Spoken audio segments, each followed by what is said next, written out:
Bueno, pues buenas tardes. Mi nombre es Álvaro Casero, soy trabajador de Adicae. Y bueno, vamos a dar comienzo a la última mesa de la mañana. Sabemos que es un poquito tarde y que el hambre empieza a hacer aparición. Bueno, el tema de la mesa es, el título del debate es la oferta del mercado hipotecario y del alquiler para los consumidores. A ver, el tema a mí personalmente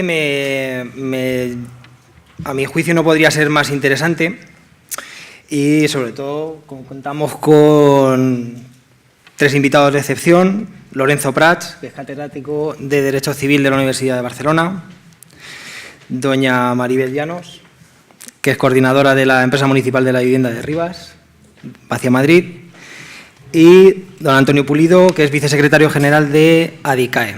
A los tres muchas gracias, sabemos lo difícil que es cuadrar a veces las agendas. Bueno, y con respecto a esto tampoco me quiero extender mucho más. A ver, todos somos conscientes de la burbuja inmobiliaria que hemos sufrido, cuyas consecuencias las seguimos sufriendo a día de hoy. Lo cierto es que el mercado de la venta de viviendas ha tenido su peregrinaje por el desierto, y el problema con el que nos encontramos 10 años después es que eso se ha llevado al ámbito del alquiler. Así que a ver si con los ponentes que tenemos conseguimos arrojar un poco de luz sobre las nuevas formas de acceso a la vivienda y ver si hay posibilidades de regular el alquiler de alguna manera y evitar una burbuja que está casi en proceso de generación. Vale, pues doy la palabra sin más vamos a empezar con Lorenzo Prats, por ejemplo. Vale, muchas gracias. Pues muchísimas gracias de nuevo a Adicae y a vosotros por vuestra presencia. Yo había planteado, la verdad es que creo que ha habido un pequeño malentendido, puesto que yo había planteado una exposición sobre, y de hecho hay un PowerPoint que he preparado, sobre la oferta de préstamos para la adquisición de vivienda de uso residencial. Y ese es el objeto del PowerPoint que tengo aquí planteado. Lo que había hecho era un análisis del proyecto de ley para marcar aquellas cuestiones que entiendo importantes en este momento. En cualquier caso, si he de rehacer... No, te voy a interrumpir, viene perfectamente, la verdad, porque no es tanto que hablemos del alquiler, sino que las nuevas formas de compra de vivienda también nos viene perfectamente, y la ley hipotecaria... Muy bien. En cualquier caso, tengo dos posiciones que adoptar respecto de esto. Singularmente soy partidario del alquiler y, en segundo, y por tanto las compras solo las entiendo en situaciones determinadas. Es decir, en situaciones en las que la persona vaya a quedarse radicada en un cierto lugar con una vocación de permanencia larga. Y en ese caso la vivienda es un bien de consumo que no de inversión. En segundo lugar, problema fundamental, y me alegra compartir la mesa con María Isabel. Las empresas municipales de vivienda y suelo. Desde la primera ley del suelo en España, el parque de suelo y viviendas municipales es clave. Y la regulación ha permitido, uno, que se reduzca, y dos, que el impacto de la vivienda social no funcione como un elemento de corrección del mercado. Hay un problema grave de regulación. Ese parque de viviendas debería ser de dominio público, inalienable o con unas condiciones de enajenación y, por tanto, paso al sector privado durísimas. Solo creando un alto parque de viviendas públicas se puede enfriar el precio de la vivienda en alquiler en ciudades como Madrid o Barcelona, puesto que en este momento esas rentas son rentas que solo ponen de manifiesto una errónea política en esta materia. Y los poderes públicos, no solo el ayuntamiento, que tiene muy poca capacidad de legislación, sino el legislativo nacional debe intervenir para evitar que los parques municipales de vivienda puedan ser transferidos en momentos de crisis a fondos privados para aligerar el peso de la deuda en otros ámbitos, que es lo que se ha hecho. Si usted tiene un parque de viviendas municipales de tantos miles de millones o tantos miles de euros y tiene tanta deuda, pues coja, venda y cancele deuda con esto. Esto nos provoca lo que estamos viviendo en este momento, con lo que apuesta por el alquiler, por un alquiler de duración. El modelo de la ley del 64, aunque sea una ley redactada en la época de la ignominiosa, es un modelo a tener presente, reeditado y revisitado según los principios de la función social de la propiedad vigentes en este momento. Viviendas a largo plazo, en alquiler, con determinadas cláusulas para que la vivienda en alquiler pueda quedar resuelta.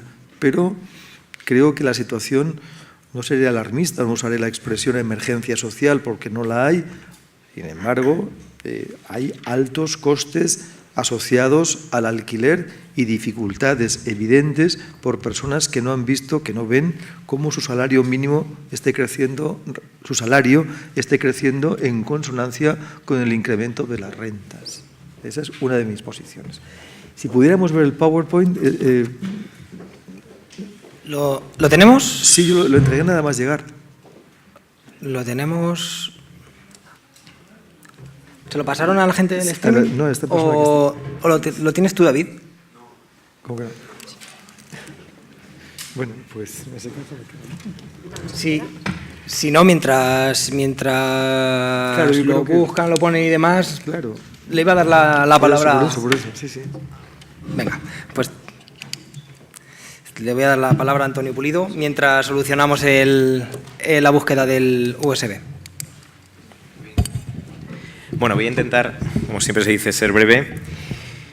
Bueno, voy a intentar reducir la intervención y hacer un pequeño marco de cómo está la situación en el ámbito del mercado respecto al tema del alquiler y la vivienda, ¿no? Y hay que ponerlo en contexto de la situación económica para los consumidores, ¿no?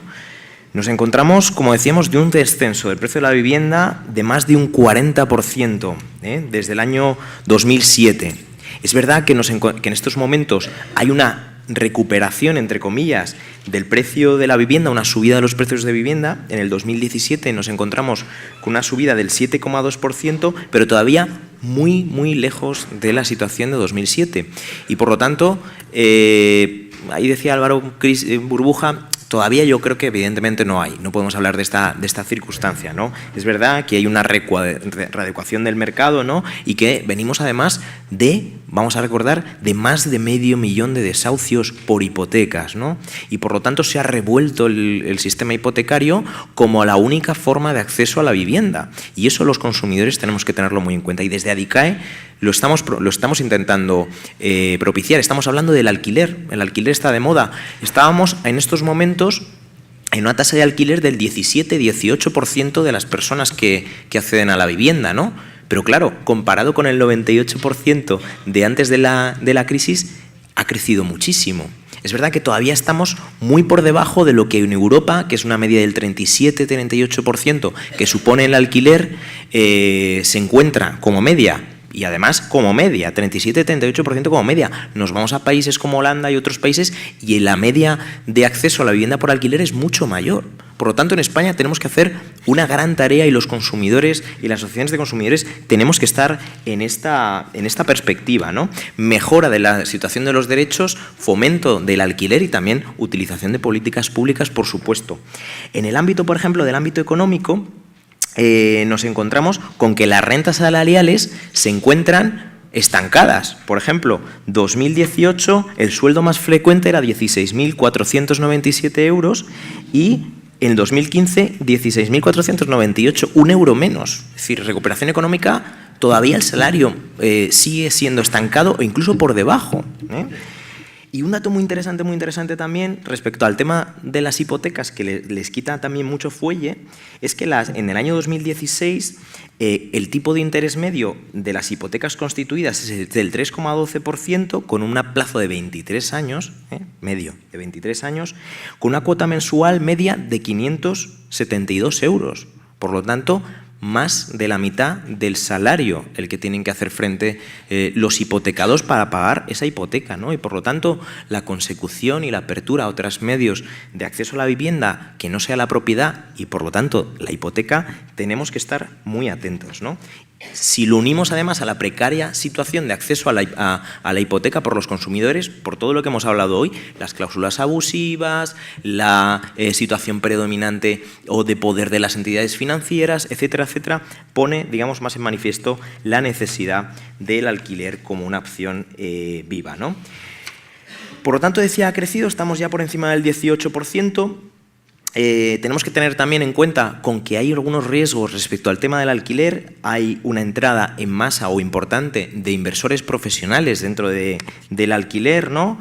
Y esto también se encuentra en parte porque es un interés muy activo, un interés muy interesante para los inversores el poder intervenir en el mercado, comprar viviendas para ponerlas en alquiler, ¿no? En estos momentos de tipos de interés tan bajo, ¿no? Bueno, ese es un poco en estos momentos, digamos, la base que tenemos para poner el alquiler en contexto y en interés, ¿no? ¿Qué legislación en estos momentos tenemos y para los consumidores qué supone? Todavía, evidentemente, comentaba Lorenzo Prats, venimos de la ley del 64, que todavía llegamos a algunos asuntos detrás de ella, pero en el año 94 se encuentra la ley de arrendamientos urbanos, la LAU, que ha sido modificada. Para los consumidores, ¿qué ley es la que ha modificado principalmente este marco normativo? La Ley 4/2013 de flexibilización y fomento del mercado de alquiler de viviendas, que ahora os voy a comentar algunos de los detalles. Ha habido otras reformas respecto al IRPF, a las retenciones y demás, pero esta ha sido la más importante que podemos ver, ¿no? Ley 4/2013, que es la que comentaba. ¿Qué reformas ha introducido esta legislación para los consumidores? La prórroga obligatoria de 3 años, la ha bajado de 5 a 3 años. Ahora veremos que en estos momentos en el Congreso de los Diputados está en discusión. ¿Qué más introducciones, novedades trajo la Ley 4/2013? La recuperación por parte del arrendador de la vivienda para destino habitual, o por ejemplo en el caso de que el arrendador, el dueño de la vivienda, se encuentre en una situación de pérdida de empleo o de separación o divorcio, pueda acceder con un margen de tiempo a la vivienda. ¿Qué más novedades nos ha traído para los consumidores? O en algunos en detrimento, ¿no? Por ejemplo, la previsión de que el arrendatario pueda desistir del contrato de alquiler en cualquier momento, una vez hayan transcurrido los 6 primeros meses. Que esto es una cuestión que ahora, cuando veía el siguiente capítulo, no se cumple en muchas de las circunstancias y ocasiones, por desconocimiento de los propios consumidores y también en algunas situaciones por el propio interés, desde luego, malicioso por parte de algunos dueños, ¿no? Bueno, más asuntos voy a ir resumiendo porque no me gustaría quitar mucho tiempo a Maribel, que creo que va a tener algunos aspectos también muy interesantes sobre cómo se puede intervenir en el mercado de alquiler. Cláusulas abusivas para los consumidores en el mercado de alquiler. Bueno, he de decir que en primer lugar me estoy basando en algunos de los estudios, en este caso un estudio que ha elaborado DICAE del acceso a la vivienda de los consumidores, en este caso en Aragón, que ha salido recientemente, hace pocos días, una situación de análisis jurídico que además todos podéis acceder a él, tomadlo nota y además os lo podemos enviar en formato digital si lo requerís, y donde no solo habla de Aragón, habla también de, evidentemente, la situación a nivel estatal, porque la legislación en estos casos a nivel estatal es muy potente. ¿Qué cláusulas hemos analizado y hemos visto que para los consumidores puede ser, digamos, negativas? Pues, por ejemplo, exigir al inquilino un año de permanencia en la vivienda, que es esto que os decía, ¿no? No se puede, a partir de 6 meses ya se puede empezar a desistir de la vivienda por parte del inquilino si se avisa con un mes de antelación, ¿no? Pues en muchos de los casos esta cláusula se incluye como abusiva o no se cumple. Por ejemplo, impedir al inquilino prorrogar el contrato de alquiler. Este es un asunto también muy importante porque, a pesar de que se ha bajado de 5 a 3 años, en muchos casos ni siquiera se está permitiendo a los inquilinos ese cumplimiento, ¿no? Tienen hasta 3 años, cada año pueden ir prorrogándolo, a partir del tercer año el arrendatario tiene que avisarlo con tiempo suficiente y, si no, incluso se podría llegar a prorrogar otro año más hasta el 4º año, ¿no? Y por lo tanto es un asunto también a tener en cuenta. Cláusulas también que no se cumplen, una cláusula que es muy abusiva sobre que permita al arrendador acceder a la vivienda alquilada. Yo conozco a gente que se ha dado esta circunstancia, parece tan raro, una tontería, pero en muchas circunstancias el dueño ha accedido sin ningún tipo de justificación a la vivienda, para ver daños y demás, no puede, a no ser que sea una cuestión de grave mantenimiento que tiene que llevar a cabo. La fianza se tiene que devolver en cualquier caso, se está utilizando en algunos casos para pagar el último mes de fianza, o si hay un pequeño desacuerdo entre las cuotas que se han pagado, lo está utilizando también el dueño para utilizar esta fianza para ello, ¿no? Sí que lo puede utilizar para daños, pero no para ese asunto, ¿no? Por ejemplo, no se puede exigir el abono anticipado de las rentas, se está exigiendo. Y, por ejemplo, este es muy interesante, que la revisión de la renta no puede ser mensual, ni semestral, ni trimestral. Es decir, tiene que ser anual conforme a un índice. Bueno, pues el otro día, en una entrevista que me hicieron, les pregunté a los periodistas, me parece que de La Sexta o de Antena 3, si tenían hipoteca, me dijeron que estaban en alquiler.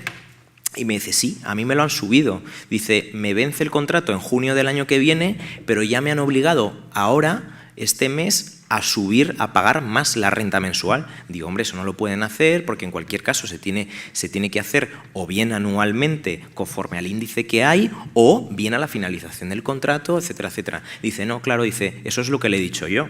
Pero a la hora de la verdad me dice que una vez se finalice el contrato en junio, si yo no empiezo a pagar más ya ahora, no me lo va a renovar. Esas circunstancias también se están dando, ¿no? No se puede privar a los derechos de adquisición preferente, tanteo y retracto al inquilino, si no se ha pactado expresamente en el contrato, etcétera, etcétera, etcétera, etcétera, ¿no? Pero bueno, en cualquier caso, son cuestiones que evidentemente tendremos que tener en cuenta y algunas de estas ya están en el Congreso de los Diputados. Por ejemplo, en el Congreso de los Diputados ahora mismo hay dos proposiciones de ley, una del Grupo Parlamentario Socialista y otra de Unidos Podemos, en las cuales estos dos, a pesar de que tienen diferencias, ya hay un acuerdo y que es posiblemente una modificación que venga. Se va a volver a subir de 3 a 5 años la prórroga obligatoria, ¿no? Ese es uno de los asuntos. Algunas cuestiones menores, Unidos Podemos en este caso también iba un poquillo más, pero por ejemplo también el Grupo Parlamentario Socialista está proponiendo limitar la fianza o las garantías adicionales respecto al precio del inmueble. Si tiene máximo de 700 euros, 750, entre 750 y 1.200 o a partir de 1.200. Quizá esto incluso haya que pulirlo un poquillo más. Y en el caso de Unidos Podemos, las propuestas que tienen en estos momentos sobre la mesa es que si el dueño de la propiedad, el arrendatario, el dueño de la propiedad es una agencia, es una persona jurídica, no pueda negarse a la prórroga obligatoria incluso más allá de 5 años, a no ser que esté justificado que el inquilino haya incumplido el contrato o haya cuestiones, digamos, de fuerza mayor.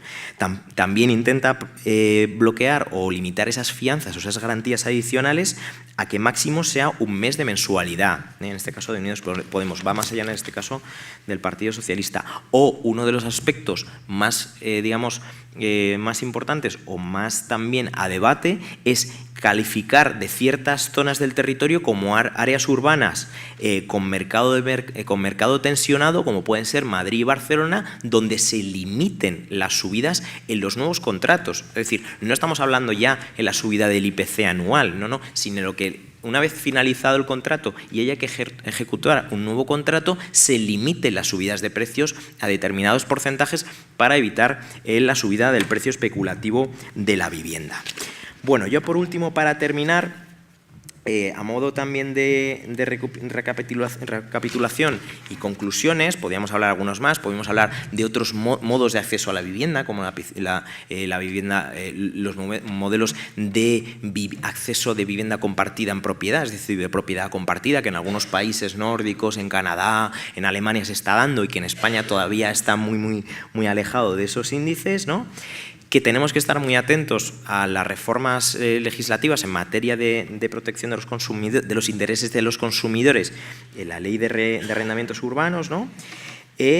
También tenemos que estar ser críticos con los aspectos negativos que ha tenido la Ley 4/2013. Por ejemplo, el precio de los alquileres ha aumentado, es innegable, no se ha conseguido ese objetivo de esta ley. Siguen sin salir a mercados las viviendas vacías necesarias, se han efectuado SOCIMIs, los fondos buitres han comprado importante parque de vivienda para ponerla en alquiler y con objetivos especulativos.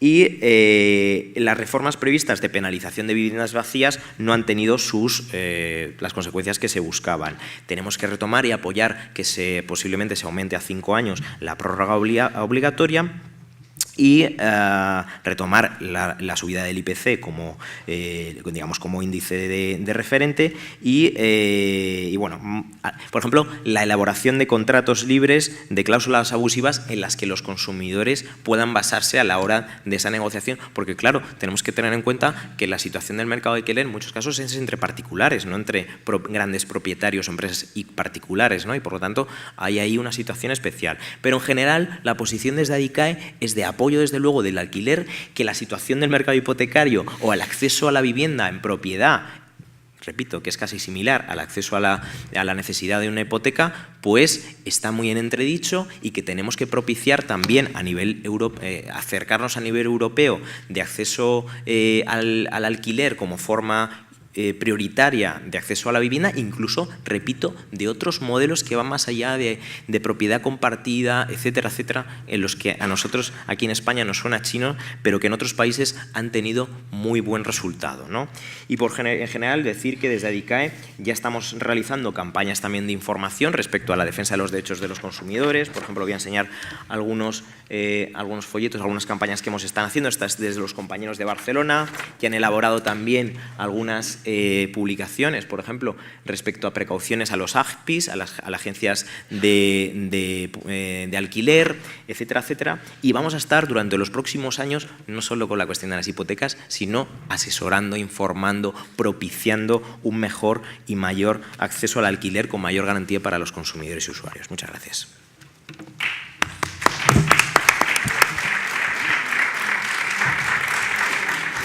Muy bien, muchas gracias, Antonio. Dos cosas antes de volver a cederle la palabra a Lorenzo, para que ya tenemos preparado el PowerPoint, pero dos apuntes.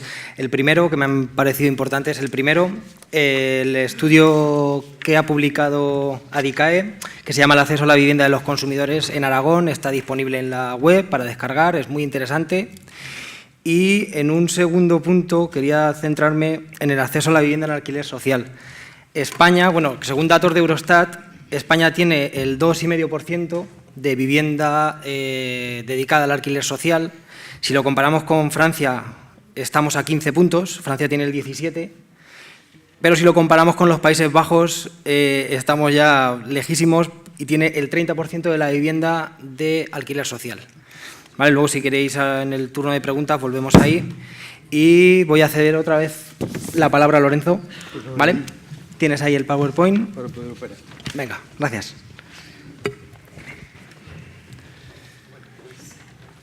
Te dejo este micro. Me cambio aquí si quieres.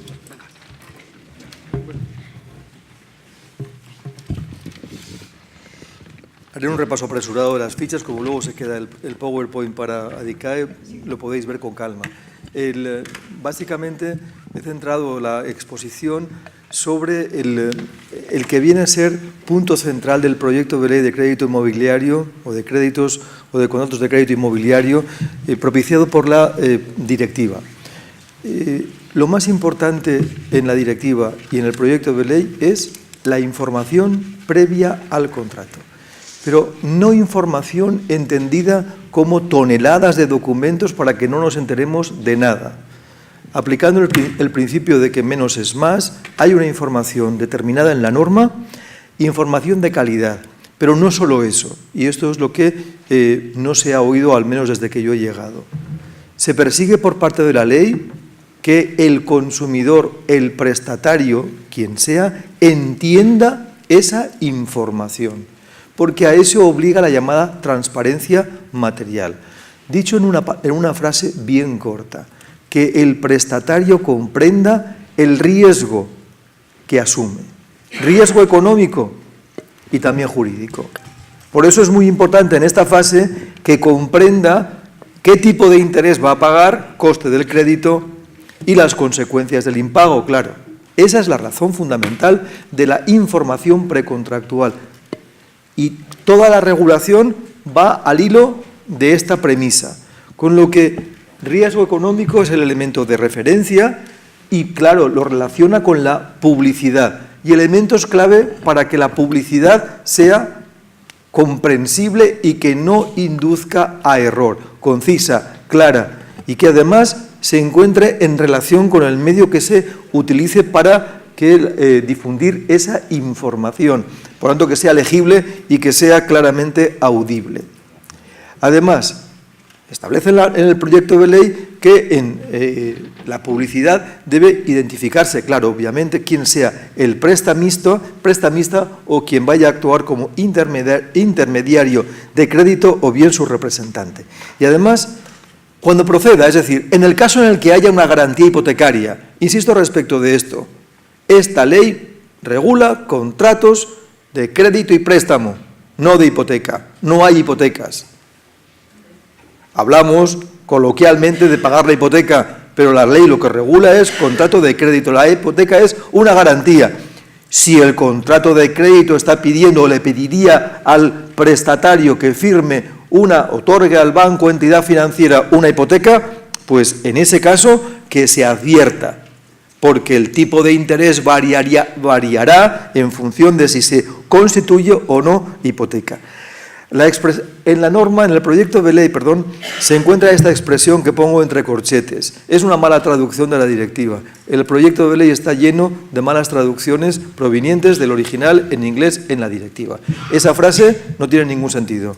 En nuestro derecho, la única garantía inmobiliaria que asegura un préstamo se llama hipoteca. No hay otras fórmulas. En derecho inglés sí, pero no vamos a hablar de ese derecho. Tipo de deudor, por supuesto, el tipo de interés nominal, con un obligatorio ejemplo representativo para que el que reciba la información pueda hacerse una idea clara del riesgo económico que asumiría, indicando si ese tipo de interés va a ser fijo o variable, o si, en cambio, va a ser una combinación, el tipo de interés, de fijo y variable, que no está prohibido, ojo. La cláusula suelo está prohibida tal y como se ha introducido en algunas escrituras de préstamo con garantía hipotecaria, pero por definición no es una mala cláusula, es un tipo combinado de fijo y de variable. Pero desde el momento de la publicidad, quien reciba la misma debe saber que el tipo será mixto. Todos los gastos, el problema de los gastos que estamos viviendo en este tiempo, es decir, coste efectivo del crédito o total del préstamo. No solo el tipo de interés, además sumamos a eso los otros gastos que resulten de cargo o que vayan a resultar de cargo del prestatario en un periodo de un año. ¿Para qué? Porque esos gastos, luego, como veremos, se integrarán en la tasa anual equivalente, que es la TAE. Importante, ya desde la publicidad debe trasladarse con claridad qué elementos componen, qué partidas componen la tasa anual equivalente. La tasa anual equivalente es equivalente ¿a qué? Al precio de la manzana o del kilo de manzanas en el mercado de abastos esta mañana. ¿A cuánto va el préstamo de dinero? Pues según esta TAE, ese es el coste efectivo del crédito. Pero coste efectivo no significa solo tipo de interés, insisto en eso. Por este motivo, en el proyecto de ley se determinan, como ya se hacía con anterioridad, por otra parte, las partidas que conforman la tasa anual equivalente. Ojo, y lo marco al final. Se establecen las bases o partidas básicas, pero hay una deslegalización, puesto que se le traslada en este momento a la ministra de Economía el establecimiento de la fórmula matemática para calcular la tasa anual equivalente y los costes y los supuestos que deben tenerse en cuenta para el cálculo de la TAE. 5 minutos y estaré dentro del plazo, espero. Más, cuando proceda, por tanto no son partidas, no son informaciones que en todo caso vaya a haber, pero si la hay, ejemplo representativo nuevamente de todos esos extremos: duración, importe de los pagos a plazos, el importe total adeudado por el prestatario, en cuarto lugar, número de pagos o plazos cuando sean cuotas sucesivas dentro del periodo de un número cierto de años, y quinto, atención, en este caso no hay obligación de ejemplo representativo. Advertencia sobre que las posibles fluctuaciones del tipo de interés de cambio podrían afectar al importe adeudado por el prestatario. ¿Cuándo? Cuando nos encontramos en un préstamo multidivisa. Caso de los seguros. Si hay seguros, en ese caso, en tales circunstancias, u otro servicio accesorio, pero fundamentalmente se está pensando por parte de quien proyecta esta ley el tipo de seguro, ¿no? Cuando sea el seguro obligatorio, pues hay que informar si va a tener o no que contratarse un seguro, y además del coste de ese seguro. Y además esta obligación debe mencionarse de forma clara, concisa y además junto con la TAE.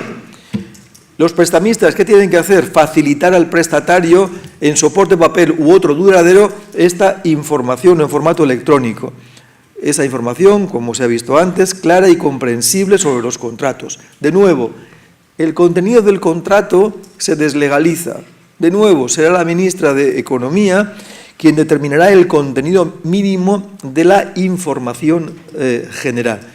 Y esa es una cuestión que supongo que en el trámite parlamentario se determinará si se amplía o no se amplía dentro de la ley el contenido mínimo del crédito.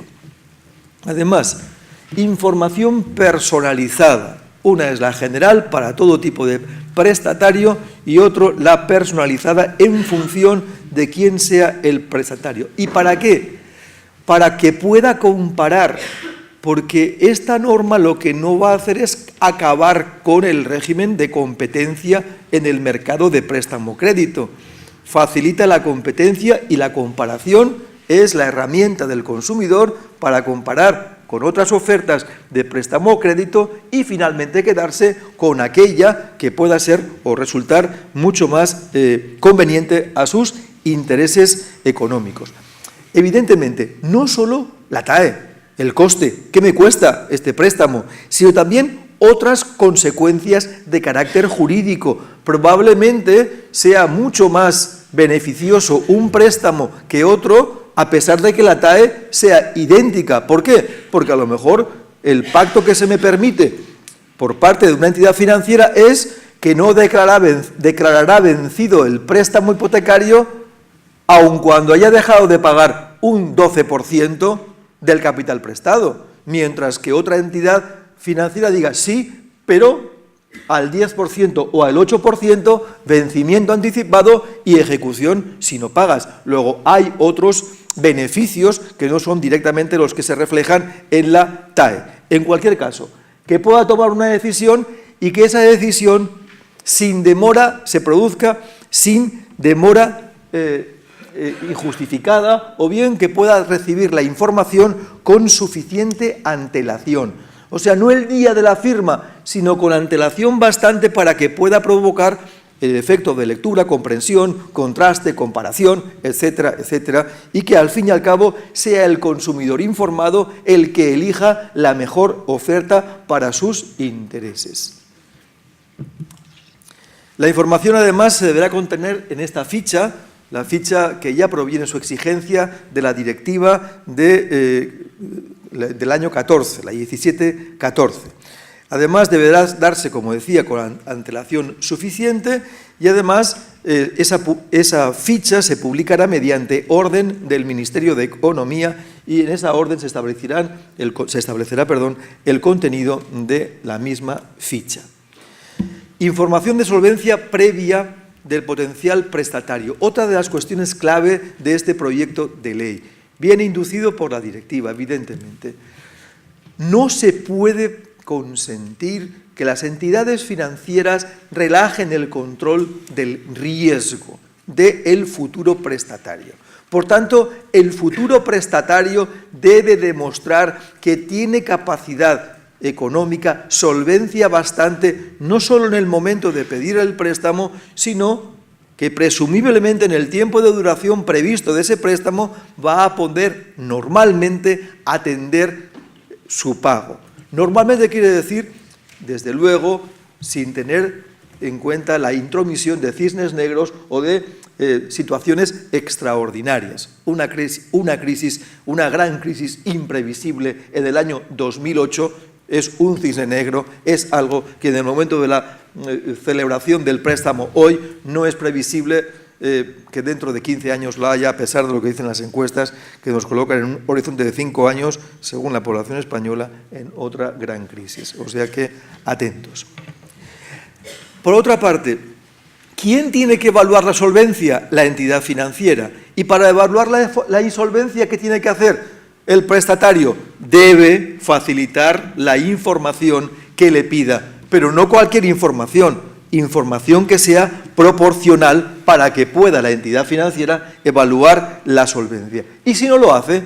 ¿Y si el prestatario directamente pasa o demora el cumplimiento de este deber? Porque el prestatario también debe hacer cosas. La ley también le obliga, no a mucho, porque esta es una ley en la que el sujeto obligado es la entidad financiera, el prestatario, el prestamista. El prestatario también tiene deberes, claro que los debe tener, como en toda relación obligatoria. Eso faltaba. Bueno, pues el prestamista, con base en la información recabada y su análisis de riesgo, deberá informarle al prestatario de si su solvencia es suficiente para poder atender el pago del préstamo. Y en consecuencia, si la conclusión es que no puede, ¿qué es lo que dice la ley? Dice que no deberá, no podrá conceder el préstamo. A contrario, como concedas el préstamo, está sentando las bases la ley para algo que en la actualidad y en el pasado se pudo con fundamento jurídico exigir, y es responsabilidad por la concesión irresponsable de préstamo.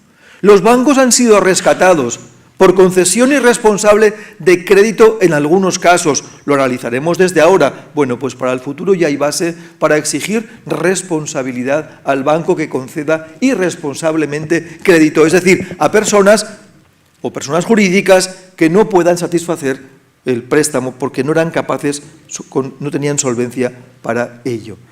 Bueno, y a partir de ahí, la fase de transparencia en comercialización. Toda esta información que el banco tiene que dar, 7 días, al menos, como 7 días naturales para que pueda el prestatario informarse, comparar con otras entidades, etcétera, etcétera.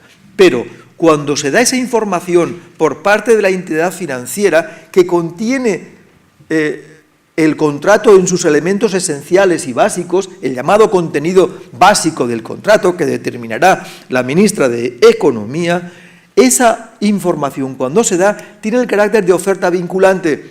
El banco queda vinculado al menos por 7 días, lo que implica que no puede modificar las condiciones, con lo que tengo 7 días para recorrerme el mercado y ver si otras entidades mejoran la TAE o bien mejoran la posición jurídica y económica que tendrá el prestatario durante la vida del préstamo. Bueno, pues de nuevo aparece otra ficha, proviene su exigencia de la directiva, que es la ficha de advertencias estandarizadas. Un deber de informar al prestatario sobre todos estos contenidos. Fijaos, he marcado en amarillo aquello que es más grave, que son todas estas cuestiones que estamos tratando constantemente desde hace tiempo en ADICAE y en cualquier otro foro, y que se tratan desde luego en el proyecto de ley de crédito inmobiliario. Por ejemplo, la cláusula suelo, o bien el vencimiento anticipado, o bien el tema de los gastos, o en el caso de las multidivisas, pues el problema asociado a este tipo de préstamo tan particular y arriesgado. Bueno, toda esta información, si el tipo de interés es variable, etcétera, etcétera. No quiero más que concluir con las últimas fichas. Básicamente, hay deberes como este, el de no repercusión. No podrá repercutir al prestatario gastos o percibir comisiones por servicios relacionados con préstamos. O sea, la ley está intentando dar solución, por eso he dicho desde el principio, esta no es una mala ley, mejora el marco actual. Es verdad que no es la ley por excelencia, como nada, pero ¿qué vamos a tener? ¿De 0 a 100 en 2 años? No, pero avanza y muchísimo, ojo. Creo que esa visión catastrofista de que el legislador todo lo hace mal, solo está interesada por ciertos grupos políticos que desde luego no sé si tienen cabida o deberían tener cabida en el sistema democrático. Bueno, pues toda esta información debe ser entregada con anticipación y esa información debe ser comprendida por parte del prestatario.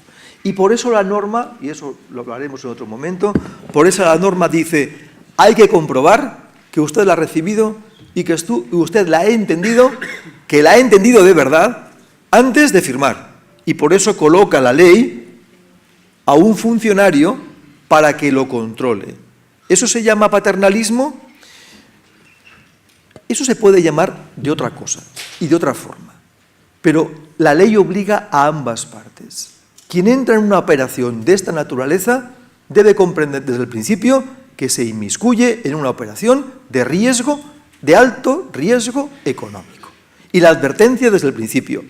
Oiga, ¿usted lo ha comprendido? No. ¿Quién le tiene que informar? No el notario, lo dice la ley.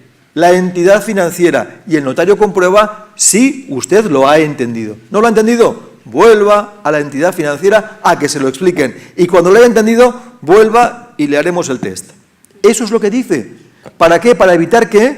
Para evitar que se metan en estos préstamos quienes no deben meterse por muchos motivos. Y evitemos luego situaciones en absoluto deseables como enorme cantidad de ejecuciones hipotecarias y los dramas asociados, que hay que evitar siempre y en todo caso porque el derecho tiene otras herramientas.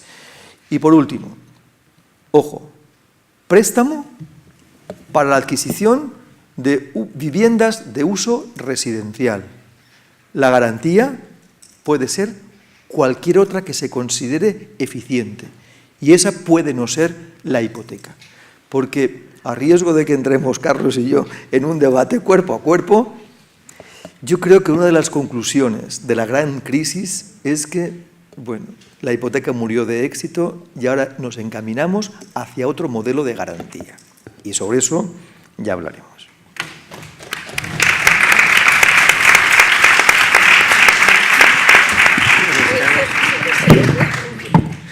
Muchas gracias, Lorenzo. Me quedo con una frase que has dicho de la directiva o la ley en tramitación mejora el marco actual. Esperemos que así sea y no nos veamos dentro de 10 años con los problemas que hemos tenido hasta ahora. Bueno, sin más, le voy a ceder el turno de palabra a Maribel, para que nos exponga su experiencia en Rivas. Voy a intentar sintetizar lo más posible. Agradecer la invitación por participar en este espacio para hablar de la gestión pública en régimen de alquiler. Decir que, bueno, todos conocéis a la empresa municipal de la vivienda estos días. Creo que hay un antes y un después del día 16 de octubre. Hemos abierto un camino importante y, sobre todo, quien asuma los gastos, en este caso, que sean las entidades bancarias y no las familias afectadas. Desde nuestro municipio, lo que queremos asegurar es que seguiremos peleando para que la justicia sea igual para todos. Dicho esto, voy a abrir un poco el tema que hoy nos ocupa, que es la gestión pública en régimen de alquiler. El municipio de Rivas es un municipio comprometido por la promoción de vivienda pública, de protección pública. Tiene un patrimonio de 100% municipal, es decir, el socio accionista es el Ayuntamiento de Rivas-Vaciamadrid. Hasta ahora, en esta década, se han construido seis planes de vivienda pública, de los cuales, de las 3.500 viviendas, 683 son en régimen de alquiler. También decir que se ha aprobado en el presupuesto municipal, en este caso de la empresa pública, para el año 2019, un nuevo plan de vivienda en régimen de alquiler que constará de 83 viviendas. ¿Por qué digo esto? Es a colación de lo que decía el compañero Lorenzo Prat. Importantísimo la implicación, la política de vivienda pública y social de la legislación y, sobre todo, de los municipios como Rivas, que en este caso ha apostado en todo momento en la vivienda pública. Creo que hemos desarrollado una manera de regularizar los precios del mercado en el municipio. Si bien este municipio no tiene vivienda vacía disponible, hay muchísima demanda. Y decir que pasa efectivamente por la regularización del precio, pasará entonces por bien digamos, positivo, lo que he estado contando en este caso sobre la modificación de la LAU, de la Ley de Arrendamientos Urbanos, pero creemos también que es importante poner techo a las subidas abusivas del precio del mercado del alquiler. Para esto queremos hacer hincapié en la elaboración de los consistorios de un índice de precios de referencia en cuanto se vea un incremento abusivo en las rentas del alquiler. También se va a explorar vías de cesión de suelos por parte del municipio de Rivas, porque creemos que es importante que no solo estén implicadas, no solamente promotoras, la promotora pública en este caso, sino las privadas. En esta cesión gratis quiero poner aquí de manifiesto un modelo de vivienda colaborativa que vamos a poner en marcha, que no sé si os suena, es el cohousing, que es una manera también de ofertar vivienda pública en régimen de alquiler a otros colectivos que están afectados, ¿no? En este caso el de mayores. Decir también que nosotros, la gestión pública de alquiler, ahora ya me voy a profundizar un poco en lo que es la gestión diaria, se hace a través de la empresa pública y la adjudicación se lleva a cabo mediante un registro de solicitantes, ¿vale? Todo el mundo, en este caso todos los padronados en el municipio de Rivas pueden acceder a él, con una serie de requisitos. ¿Por qué digo esto? Porque es importante saber que hay unos problemas como son los impagos y otra serie de incidencias que se dan a la hora de gestionar el patrimonio de alquiler. Entonces, nosotros los requisitos que ponemos, porque hacer hincapié en efectivamente la vivienda pública que nosotros que estamos en este momento ofertando no es vivienda social. Se tiene que quedar claro que la vivienda social es competencia de las comunidades autónomas. Lo que hacen los municipios en este caso es tener vivienda pública y vivienda de emergencia social a corto plazo. Para esto, nosotros los requisitos que insistimos es en cubrir la renta, todo el mundo que pueda acceder, si tiene mínimo disponible el 40% de su renta mensual para acceder a una vivienda. Son precios que oscilan, se marcan en un decreto de la Comunidad de Madrid y el precio máximo que en este caso disponemos es 7,32 euros el metro cuadrado. Esto lo marca una normativa y nosotros desde ahí para abajo se puede, dependiendo de los metros cuadrados, se elabora. La gestión del registro único se lleva con transparencia y eficacia por un consejo de administración en la cual están implicados todos los grupos políticos, pero además está la Secretaría General del Ayuntamiento y la intervención. ¿Por qué digo esto? Porque da una máxima transparencia y eficacia a lo que es la gestión en la adjudicación de vivienda pública. También tenemos, en esta ocasión, tengo que manifestar que la política de vivienda social, a veces los recursos son escasos, con lo cual, ¿qué hace un municipio? ¿Qué puede hacer? Pues crear programas sociales dentro de su parque público de vivienda. Uno de ellos es el sistema de régimen de renta social. Las familias que son adjudicatarias de una vivienda en la MV, en este caso, en el municipio de Rivas, que pasan por periodos de insolvencia económica, pueden acceder al sistema de régimen social y lo que hacemos es que es una bonificación a la renta mensual. Otros programas que tenemos, dos colectivos muy afectados, violencia de género y oficina de prevención de desahucios. Para estos dos colectivos afectados tenemos viviendas dentro del parque público, una dotación que se hace para que puedan acceder como un acceso prioritario. El colectivo de jóvenes tan importante que ven que con la situación actual su desarrollo personal es casi imposible, para lo cual la dotación que hace la empresa en la gestión son viviendas compartidas con unos precios en las habitaciones de precios reducidos para que puedan acceder como paso primario a la independencia posterior a una vivienda individual. Y por último, el programa deportivo. ¿Por qué? Porque el municipio de Rivas apuesta mucho por la participación en todos los canales sociales, pero sobre todo el de deportes. Para ello, también tenemos una dotación dentro del parque público de viviendas que los clubes deportivos del municipio nos solicitan para promocionar el deporte a nivel nacional. Con todo esto, lo que quiero decir es que no solamente gestionamos un parque público a la ciudadanía, sino que hacemos implicación social. ¿vale? Esto es importante porque, como bien sigo recalcando, es importantísimo que se impliquen las políticas públicas en el aumento de vivienda de alquiler y que todo se gestione a través de los ayuntamientos. Y por último, pues deciros que aunque ahora estemos en el candelero, como se suele decir, porque hemos conseguido algo creo que importante, como es que se aceleren los trámites de una ley, y decir que apostamos sobre todo por lo público y poco más. Tengo que avanzar, si tienen más preguntas o algo, pues... Muy bien, pues muchísimas gracias.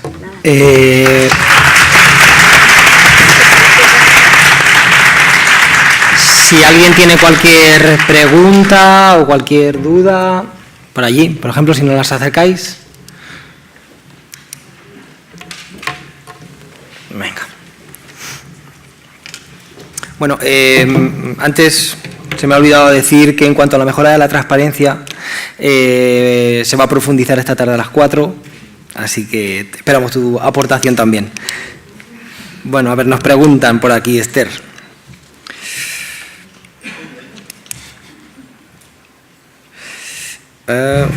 Vaya letra, entiendo el 50%. Son dos preguntas. A ver, solvencia. No, sinceramente no la entiendo muy bien. ¿Está el micro por ahí? Ahí, gracias, Martín. Toma, acércasela a Esther para que la pueda leer ella.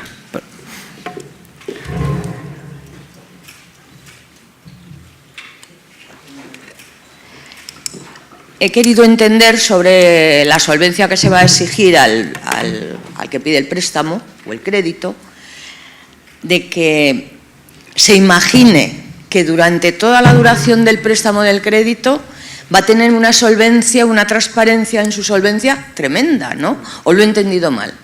El cisne negro. Lo he explicado bien. ¿No lo ha explicado bien o yo lo he entendido mal? Lo he debido explicar mal porque iba muy rápido. Vale. Yo he entendido de que el que pide el crédito o el préstamo tiene que decir que va a tener una solvencia durante todo ese préstamo y se hace él responsable de esa devolución. Por supuesto, se hace responsable, pero el cisne negro no viene por una crisis como pasó en el 2007-2008. Viene también porque ese señor se caiga en la obra y tenga una invalidez, por ejemplo, que no le llegue la pensión para pagarla, o la empresa cierre porque entra en crisis y le meten en un ERE, por ejemplo. Viene en un ERE... Todos son circunstancias sobrevenidas. Ahí está, que no se pueden... Muchísimas. Vamos, lo que la ley ni con pide, una bola. Lo que la ley quiere, el proyecto de ley quiere es que no se relaje por parte de las entidades financieras la evaluación del riesgo. No le he entendido. Y esa evaluación del riesgo se realiza con carácter previo a la concesión. De modo que cambiamos riesgo por solvencia, de modo que se evalúa la solvencia, la capacidad que tiene el potencial prestatario para pagar el préstamo que solicita. ¿Quién la evalúa? El banco, según sus técnicas de evaluación de riesgos, claro. Entre ellas hay una proyección hacia el futuro, pero la evaluación del riesgo es actual. Hay una presunción de que si hoy eres solvente, esa misma solvencia se va a mantener durante los 30 años siguientes, por ejemplo. Pero eso es una mera presunción. Eso es tanto como decir que yo voy a durar 30 años. Esto no es así. El deber es el de evaluar la solvencia en el momento en el que se pide el préstamo. Todos conocemos anécdotas de la época de la burbuja, en la época en la que se concedió préstamo sin evaluar el riesgo, relajándose la información. De hecho, oí a un empleado de banca en una emisora nacional que decía: a mí me colocaron bajo de una escalera, porque lo que importaba en aquella época no era evaluar el riesgo, sino conceder préstamo. Y eso es lo que no tiene que volver a ocurrir. Y si ocurre, que tengamos las herramientas técnico-jurídicas suficientes como para demandar la responsabilidad a la entidad financiera, no por parte del prestatario, que se articulan los medios para que así sea, sino también por parte de los organismos públicos, claro. Y la segunda pregunta era que en la antigua, que tiene que existir todavía, la FIPER vinculante, hay 14 días para hacer un estudio y ahora de pronto con la nueva ley bajará a 7. Es un mínimo. Ah, un mínimo. Claro. Vale. De ahí para arriba. Exacto. Vale. Y una última pregunta que nos pasan por aquí, que dice: ¿las consecuencias de la concesión irresponsable de un crédito generan deudas irregulares? Y derechos irregulares. Por eso la norma está previendo, o alguna de las enmiendas va por ese sentido, quien conceda irresponsablemente crédito no podrá iniciar la ejecución hipotecaria, por ejemplo. La pérdida del derecho. Tiene que haber consecuencias jurídicas ante situaciones no admisibles. Esto ya lo hemos comprendido. Estamos en un círculo y todos estamos implicados. Si la banca concede crédito irregularmente, la sociedad a través del Tesoro sale al rescate de la banca y paga 100.000 millones de euros según algunas estimaciones. Luego, al final nos toca el bolsillo, de modo que se cierran hospitales, hay menos camas, se cierran líneas en los colegios, claro, porque hay menos recursos públicos. Luego, esta manta tiene que cubrirnos a todos. Si hemos de tirar para cubrir la insolvencia de la banca que se comportó mal, concediendo irresponsablemente crédito, nos quedamos en el aire y sobre todo los segmentos sociales que menos capacidad económica tienen de automantenerse. Eso no puede ser. Luego establezcamos las bases para que en el futuro, si se produce una nueva crisis, que se producirá antes o después, por lo menos tengamos herramientas para que sea menos grave o podamos reaccionar, se pueda reaccionar para evitar sus consecuencias. Ese es el intento. Y la gente que ha perdido sus posibilidades y ha sido ejecutada sin haber tenido oportunidad de anticiparse a la crisis, ¿qué ocurre con ella? Pues mire, yo en este momento y por mi actividad... No. Eso es para hablar de principios generales. ¿Cuál es la realidad? En este momento los desahucios no están produciéndose por impago del préstamo hipotecario. Los desahucios se están produciendo en mayor número, según el informe del Consejo General del Poder Judicial, como consecuencia de los impagos de los alquileres. No, el Consejo General del Poder Judicial, por eso, los datos del Consejo General del Poder Judicial referidos al año 2017 dicen que el mayor número de desahucios se provocan por impago de alquiler. Hay una enorme cantidad de ejecuciones hipotecarias. No, yo le puedo pasar, si quiere, un auto de un ayuntamiento. Bueno. 8.255.000 hipotecas concedidas y 2 billones el importe de las hipotecas. Sí. De eso se derivan 11.000 millones de responsabilidad, que es lo que los bancos no han pagado, pero sí han pagado los, sí, estoy de acuerdo. Los hipotecados a las estoy de acuerdo. Autonómicas. Ese es el fondo de la discusión. Y todo eso son una base de importante número de concesiones de hipotecas irregulares. Cierto. La gente en la calle. Y todos los días se va la gente a la calle en el silencio cómplice de todos los que participan en esta historia. Sí. En este momento, yo solo doy otro dato. En este momento hay muchas ejecuciones hipotecarias que están suspendidas a la espera de varias sentencias del Tribunal de Justicia de la Unión Europea. Los bancos, por otra parte, han entendido, a pesar de que en los primeros años lo hicieron muy mal, que la ejecución hipotecaria no es la salida. Eso no significa que haya habido personas, lamentablemente, en la calle como consecuencia de la reacción inicial tan poco sensible por parte de las entidades financieras. La ley quiere sentar las bases que para el futuro no se produzcan situaciones del pasado o que si se producen sean en menor porcentaje.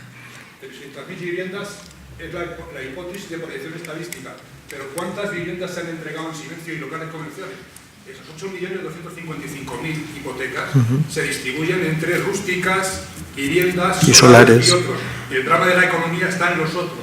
las empresas que se han quedado los bancos en silencio, los locales comerciales, los polígonos, pero las viviendas, los que han perdido la vivienda con la concesión de unas hipotecas que no han cumplido con los criterios vigentes de análisis de riesgos del Banco de España, que obligaban a todos los bancos, con esas familias, ¿qué pasa? Eso no es reto de futuro, eso es reto de presente, eso es parte de lo que no está ahora mismo discutiéndose, pese a las propuestas de soluciones que hay.